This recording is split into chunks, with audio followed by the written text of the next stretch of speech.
Hi everyone, my name is YITAOWU and my ZID is Z554140. In this video, I'm going to talk about what I learned from a space simulation that shows how planets move around the sun and how gravity affects their motion. To begin, I watched how a planet orbits the sun. I quickly noticed something interesting. The path wasn't a perfect circle, it looked more like an oval, or what scientists call an ellipse. This planet took about 365 days to finish one full orbit, so I guess it was Earth. This was the starting point of my experiment. Then I want to see what happens when I change the mass of the planet. I thought a heavy planet might move differently, but when I made the planet heavy or lighter, the orbit stayed almost exactly the same.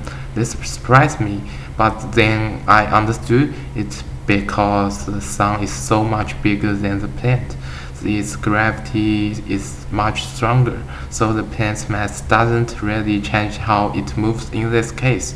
After that, I tried something else. I showed down the planet at the beginning. This time, I saw a big difference.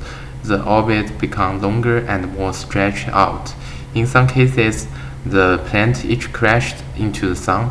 That showed me that the speed is really important for keeping a planet in a stable orbit. If it's too slow, gravity pulls it into the sun. If it's too fast, it might fly away. This also connects to the Kepler's second law. It says that a planet moves faster when it's closer to the sun and slower when it's farther away. I could see the happening clearly in this simulation. Next, I turned on the gravity arrows in the simulation. These arrows showed how the planet and the sun pull on each other. Even though the planet is smaller, it still pulls back on the sun. The forces are equal but opposite. It is Newton's third law. For every action, this is equal and opposite reaction. The sun doesn't move much because it's so big, but the force is still there. Then I changed the mass of the sun. When I made the sun bigger, the planet's orbits become smaller and faster. But when I made the sun smaller, the orbit got weaker and more unstable. This helped me understand that gravity depends on mass. A bigger sun has more gravity, so it pulls the planet more strongly. After that, I used the moon setting. I added the moon to orbit around the planet. I noticed something cool. The planet and the moon both move around the point between them. This point is called the center of mass. Even though the planet is much bigger, it still moves a little because of the moon's gravity. This showed me that gravity affects both objects, not just the small one.